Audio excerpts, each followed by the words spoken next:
Friends, જય શ્રી કૃષ્ણ, રાધે રાધે.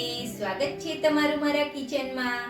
તો આજે હું તમારી સાથે શેર કરીશ વરસાદમાં ખાવાની મોજ પડાવી દે તેવા ગરમા ગરમ મરચાના ભજીયાની રેસીપી. વરસાદમાં એકદમ તીખા અને ચટપટા ભજીયા ખાવાનું મન થાય તો આ ભજીયા ચોક્કસથી ટ્રાય કરવા જેવા છે.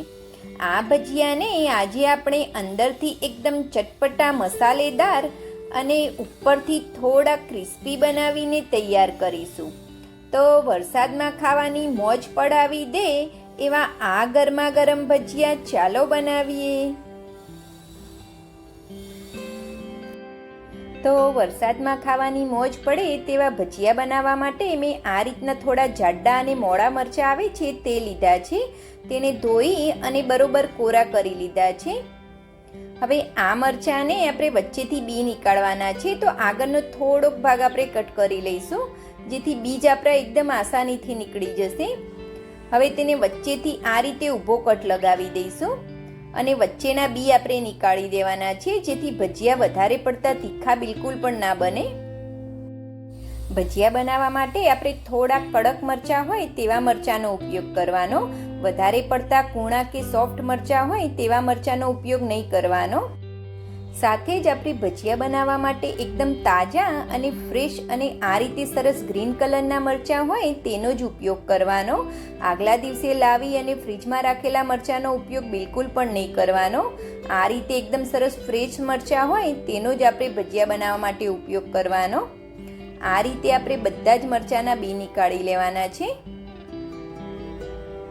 તો મેં બધા જ મરચાંના બી નીકાળી અને રેડી કરી લીધા છે. હવે ભજીયાની અંદર ભરવા માટેનો મસાલો અથવા તો સ્ટફિંગ બનાવવા માટે મેં એક પેનની અંદર 2 મોટી ચમચી ભરીને તેલ એડ કર્યું છે. તેલને આપણે થોડુંક ગરમ થવા દઈશું. તેલ આપણું થોડુંક ગરમ થાય એટલે તેની અંદર આપણે 1 વાટકી ભરીને ચણાનો લોટ એડ કરવાનો છે. હવે આ સ્ટેજ પર આપણે ગેસની ફ્લેમને એકદમ સ્લો કરી દેવાની છે અને સ્લો ગેસ ઉપર આપણે આ લોટને થોડોક લાઇટ ગોલ્ડન કલર આવે ત્યાં સુધી આપણે શેકવાનો છે. 5 થી 6 મિનિટની અંદર જ લોટ આપણો એકદમ સરસ શેકાઈ જશે. લોટ જેમ જેમ આપણો શેકાશે તેમ તેમ આ રીતે છૂટો થવા લાગશે.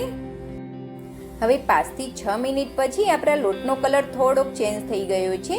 આ રીતનો થોડોક કલર ચેન્જ થઈ જાય ત્યાં સુધી જ આપણે લોટને શેકવાનો છે. વધારે પડતો ડાર્ક બિલકુલ પણ નથી કરવાનો. આપણો લોટ શેકાઈને રેડી છે. હવે ગેસની ફ્લેમને બંધ કરી દઈશું અને આ લોટને આપણે એક બાઉલની અંદર નીકાળી લઈશું. હવે આ લોટ આપણો થોડોક ઠંડો થઈ ગયો છે તો તેની અંદર બાકીના મસાલા પણ કરી લઈશું.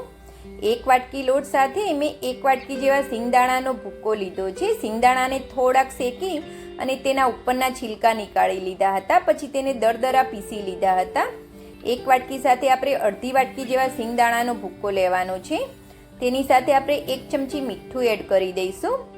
2 ચમચી ભરીને આપણે ધાણા જીરું પાવડર એડ કરી દઈશું. તેની સાથે આપણે 2 ચમચી જેવું કાશ્મીરી મરચું એડ કરી દેવાનું છે. કાશ્મીરી મરચું વધારે પડતું તીખું નથી હોતું પરંતુ મસાલાનો કલર ખૂબ જ સરસ આવશે. સાથે જ 1 ચમચી જેવો આપણે ગરમ મસાલો એડ કરી દઈશું. એક મોટી સાઈઝના લીંબુનો રસ એડ કરી દેવાનો છે.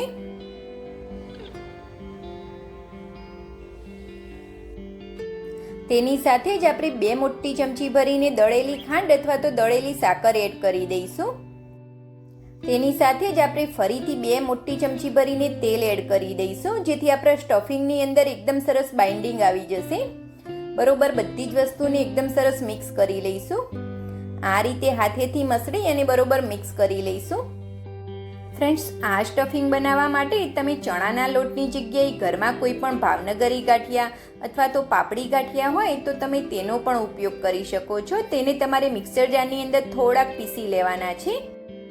તો આપણા સ્ટફિંગની અંદર આ રીતે મુઠ્ઠી પડતું બાઇન્ડિંગ આવે ત્યાં સુધી આપણે તેની અંદર તેલ એડ કરવાનું છે જેથી મરચાંની અંદર ભર્યા પછી તે બિલકુલ પણ છૂટું નહીં પડે અને એકદમ સરસ રીતે સ્ટફ થઈ જશે. હવે આ સ્ટફિંગને આપણે બધા જ મરચાંની અંદર આ રીતે દબાવીને ભરી લેવાનું છે. તેને આ રીતે પ્રેસ કરતા જઈશું અને તેને ભરી લેવાનું છે. આ રીતે સ્ટફિંગને દબાવીને ભરવાથી તે મરચાંની અંદર ખૂબ જ સરસ રીતે સ્ટફ થઈ જાય છે અને બિલકુલ પણ છૂટું પડતું નથી. હવે બંને હાથ વચ્ચે આ રીતે મરચાંને થોડુંક પ્રેસ કરી અને થોડુંક બંધ કરી દઈશું, જેથી સ્ટફિંગ આપણું બહાર ના નીકળે. તો એ જ રીતે મેં બધા જ મરચાંને ભરી અને રેડી કરી લીધા છે. આ રીતે એકદમ સરસ દબાવી અને મરચાંને આપણે ભરવાના છે.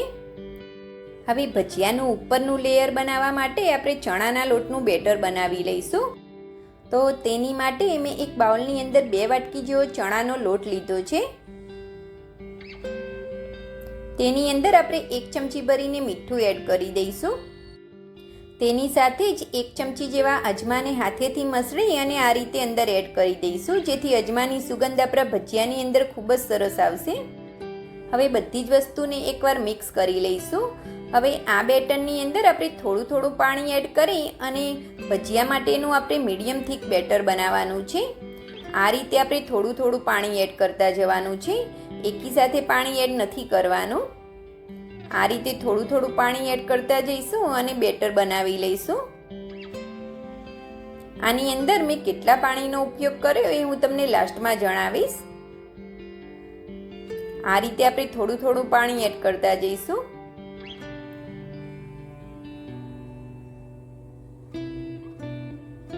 હજુ પણ આપણે થોડાક પાણીની જરૂર છે, તો હજુ આપણે થોડુંક પાણી એડ કરીશું. 2 થી 3 ચમચી જેવું પાણી આપણે ઉપરથી એડ કરીશું. ફરીથી આપણે એકવાર મિક્સ કરી લઈશું. આટલું બેટર બનાવવા માટે મેં 1 કપ અને ઉપર 3 ચમચી જેવો પાણીનો ઉપયોગ કર્યો છે. હવે આ બેટરને આપણે આ રીતે એક જ ડાયરેક્શનની અંદર 5 મિનિટ સુધી ફેટવાનું છે. આ રીતે 5 મિનિટ ફેટીશું તો આપણા બેટરનો કલર થોડોક ચેન્જ થઈ જશે અને થોડુંક લાઇટ થઈ જશે અને તેની અંદર એર બબલ્સ ભરાશે. હવે તેની અંદર આપણે બંને અંગૂઠા અને આંગળી વચ્ચે આવે એટલો જ આપણે સોડા એડ કરવાનો છે, એટલે કે 1 ચપટી જેવો સોડા એડ કરીશું. તેને પણ આ રીતે બરોબર હલાવી અને મિક્સ કરી લઈશું. હવે આપણું બેટર પરફેક્ટ છે તે કઈ રીતે ચેક કરવું તે હું તમને જણાવીશ. હવે આ રીતનો આપણે એક મોટો ચમચો લેવાનો છે, તેને બેટરની અંદર એડ કરી દઈશું.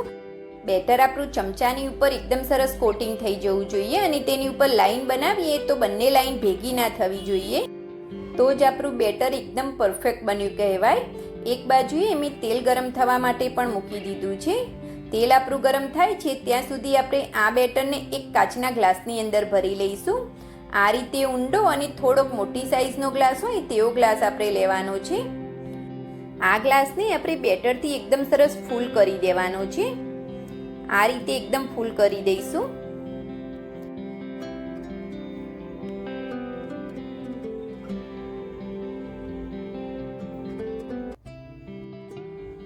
હવે આપણો ગ્લાસ ભરાઈ અને રેડી છે.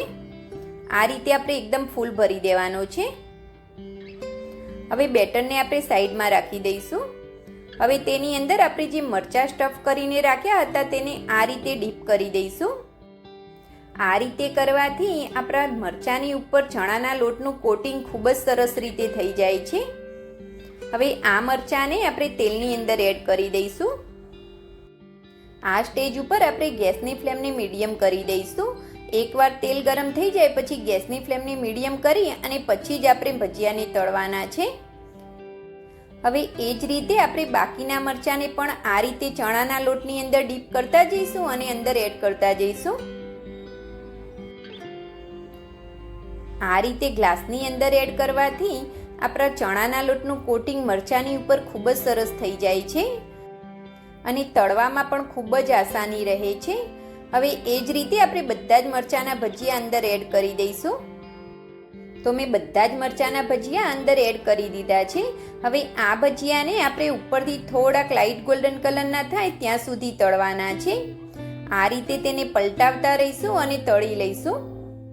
વધારે પડતા ડાર્ક કલરના બિલકુલ પણ નથી કરવાના. થોડાક લાઇટ ગોલ્ડન કલર આવે ત્યાં સુધી આપણે તેને તળવાના છે.